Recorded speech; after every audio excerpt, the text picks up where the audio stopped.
The train had long since pulled away, leaving only the echo of its whistle rolling across the empty fields.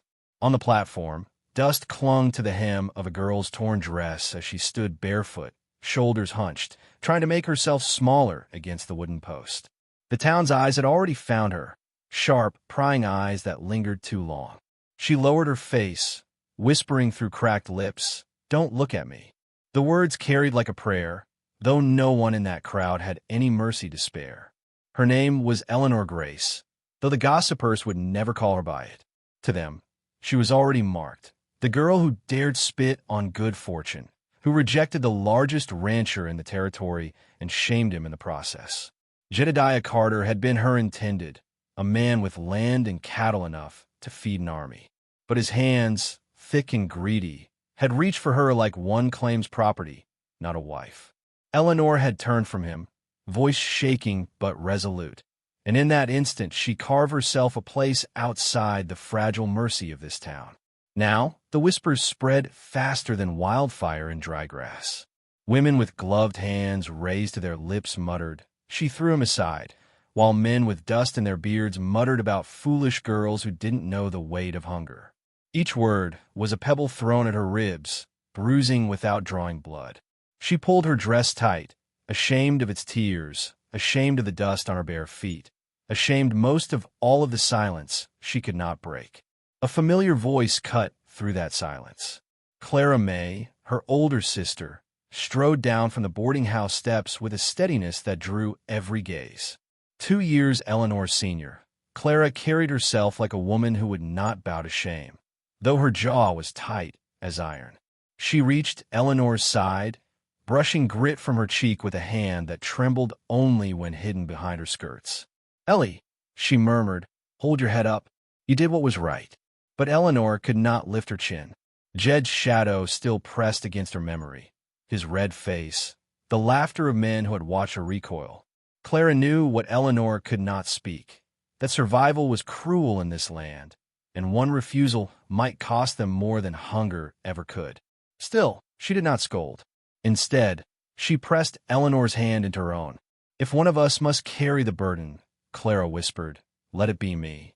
By sundown, Clara's plan had already taken root. She would step into the contract Eleanor had broken, stand in Jed's house as his bride, bear the weight her sister could not. Eleanor tried to protest, but her words scattered like frightened birds. Clara's gaze silenced her.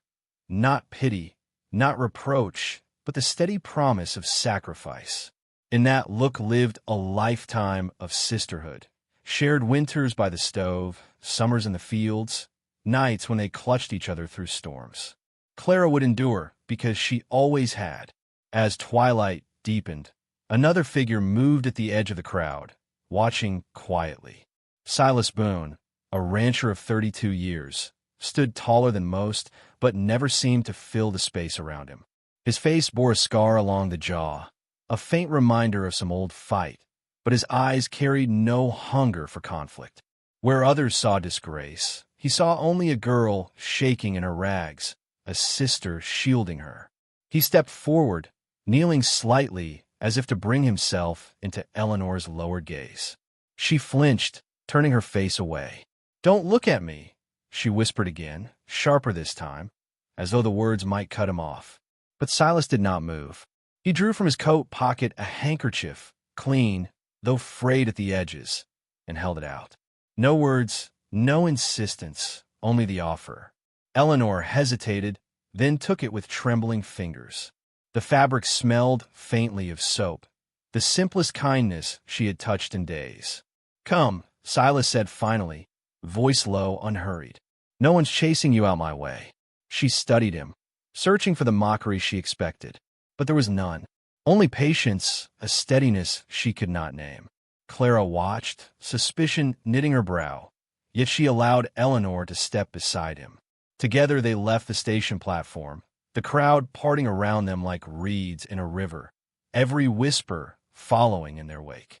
The boarding house lamps burned late that night as Mrs. Calloway, keeper of both rooms and roomers, recounted the scene to anyone who would listen.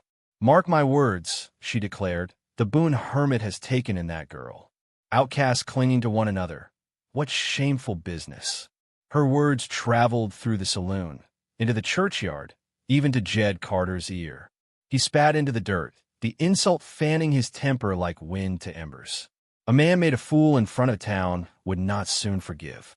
Out at the edge of town, Silas's ranch sat quiet beneath the stars. He showed Eleanor a cot by the hearth, placed a blanket there, and left without asking for thanks. She lay awake, the fire's glow flickering across her face, shame and gratitude wrestling in her chest. She wanted to believe safety lived here, but she had learned already how quickly kindness could turn. Days slipped past in uneasy rhythm. Eleanor fetched water, mended shirts with clumsy stitches, and moved with the wariness of a deer in open country. Silas spoke little, yet his silence carried no weight of judgment. He left small signs of thoughtfulness, a loaf of bread left cooling on the table, a chair mended before she noticed it was broken. Each gesture unsettled her, not because it frightened, but because it threatened to soften the wall she had built. The town, however, sharpened its knives. Mrs. Calloway hissed that Eleanor had run from one man's arms only to throw herself into another's. Reverend Pike defended her in sermons, urging mercy, but mercy seldom filled mouths or warmed beds. By the time Clara passed a note through a trusted hand, "I have taken your place, Ellie. I will endure." The air was thick with judgment, and Eleanor's chest heavy with guilt.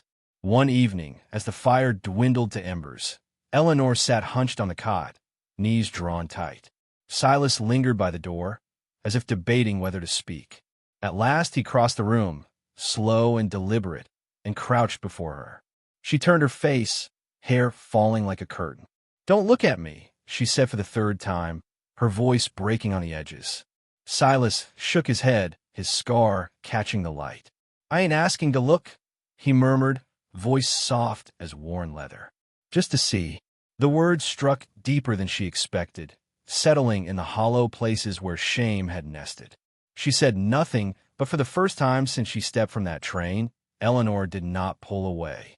And outside, beyond the thin walls of the quiet house, the wind carried a sound darker than the coyote's cry, the heavy tread of a man who had not forgotten her refusal, nor forgiven it. Dawn spilled across the prairie in a slow flood of light, softening the edges of Silas Boone's lonely ranch. Eleanor stood on the porch, broom in hand, her bare feet pressing into the rough planks. She moved with quiet determination, though each sweep was interrupted by the sting of blisters. The broom slipped once from her grasp, and she steadied herself against the post. When she looked down again, a pair of boots rested by her side, sturdy leather, worn smooth by years of use. She had not heard Silas set them there. He said nothing, only lingered a moment before walking toward the barn. The boots stayed, waiting. She stared at them as if they were more than leather and laces, as if they were an invitation. Pride warred with shame inside her, and she left them untouched, though her toes curled against the splinters in silence. The days unfolded in the hushed rhythm of survival. Silas showed her the small tasks of ranch life without raising his voice or forcing her pace. He carried the heavy pails while she learned to scatter feed with a cautious hand. In return, she cooked beans and cornbread, though her hands often trembled as she stirred. Their words were few, yet something deeper stitched between them. The way he paused before passing her tools, the way she lingered a little longer at the table when he bowed his head in prayer. One evening, a folded slip of paper arrived with the wagon driver. Eleanor unfolded it by the firelight, heart tightening at the familiar script. Clara's handwriting, strong as her will, asterisk, "I have taken your place. Do not fear for me. Endure." Asterisk. Eleanor pressed the note to her chest, the guilt pressing heavier than any wound. Her sister had stepped into the fire she had fled, and the thought made her throat close. Silas noticed her trembling and poured water into a cup, setting it gently by her elbow. No questions, only presence. But the town did not let her rest. Whispers grew louder at the general store, where Mrs. Calloway's tongue wagged like a mill wheel. "The Boone hermit's taken her in," she told anyone who'd listen. Mark me. She'll ruin him, same as she ruined Carter. Eleanor kept her head low, hands clutched around the parcel of flour she could barely afford. She might have let the words slide past, but a deeper voice rose behind her, a voice that turned her blood cold. Jedediah Carter stood by the counter, his bulk filling the space like a storm cloud. His eyes narrowed as they fixed on her, lips curling in contempt. "So this is where you landed," he said, loud enough for every ear in the room. "Traded one ranch for another. Only difference is, Boone's too simple to see what you are." The words cut sharp, but worse was the laughter that followed from a pair of cowhands leaning against the wall. Eleanor froze, shame burning through her skin, until she felt the quiet weight of a presence at her back. Silas had stepped in behind her, not speaking, not bristling, just there, solid as an oak tree. His silence was not weakness. It was defiance, heavy enough to hush the snickering men. Jed sneered, but when his insults met no spark, he spat into the sawdust and left with a promise in his eyes. "This ain't finished," he growled. The air shifted after that. Eleanor moved through her days with unease, her gaze drawn too often toward the horizon, waiting for a shadow. Silas kept working, unshaken, but at night he checked the doors twice and left his rifle lean near the hearth. His calm should have comforted her, but it only deepened her fear because it meant he expected the storm to come. And it came. One night, the dogs barked low and frantic, their cries cutting the stillness. Eleanor jolted from her cot as heavy boots thudded in the yard. When Silas stepped out, lantern in hand, Jedediah Carter stood there, broad shoulders casting monstrous shadows. His fist gripped Clara May's arm, dragging her forward like a prize he intended to display. Her hair was loose, her lips split, yet her gaze burned with fury rather than fear. "Thought you could cheat me?" Jed bellowed, shoving Clara to the ground. "One sister's as good as the other, but I'll take them both if I damn well please." Eleanor's breath caught as she stepped into the yard, bare feet sinking into the dirt. "Don't," she whispered, her voice trembling but clear. "Don't look at me as if I belong to you." Jed's laughter cracked the night. "You think you've got a choice, girl? You're nothing without a man to keep you." He reached for her, fingers curling like iron hooks. Before he could seize her, Silas stepped between them. He did not raise his fists, did not shout. He simply stood there, broad and unyielding, the lantern's glow catching the scar along his jaw. His voice was steady, low enough that Eleanor had a strain to hear. "She ain't yours, Carter. She never was." Jed lunged, but Silas did not move aside. The struggle was sudden, brief, a clash of weight and will. Jed swung, rage driving his blows, but Silas absorbed them, grappling like a man anchored to the earth itself. Dust rose, the lantern fell, and for one terrifying instant the flame licked at the dry grass before Eleanor smothered it with her shawl. When she looked again, Jed was pinned in the dirt, Silas's knee to his chest, breath heaving but controlled. By then, the commotion had drawn neighbors, lanterns glowing on the ridge as voices murmured. Mrs. Calloway herself stood among them, eyes wide, gossip silenced by the raw truth before her. Clara staggered upright, dirt streaked across her cheek, but her voice rang out clear. "He would have forced us both. You all saw it." Jed's power drained in that moment, the weight of witness stripping him bare. He cursed and spat, but when Silas released him, he stumbled into the dark, alone. The crowd dispersed slowly, whispers softer now, tinged not with scorn, but with something that almost resembled respect. Eleanor knelt in the dirt where her sister stood, clutching Clara's hands as tears carved paths down her face. Her chest heaved, but for the first time, the breath carried not only fear but release. When she rose, her eyes fell on the boots still waiting by the porch. Without hesitation, she slid her feet into them, the leather warm, the fit close enough to feel like belonging.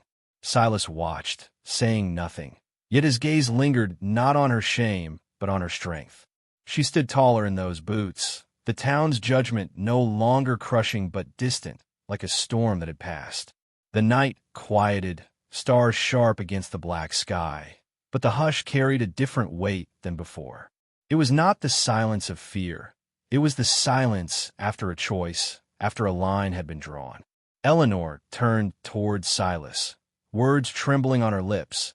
But before she could speak, a sound cut through the stillness, the faint creak of saddle leather from beyond the fence line.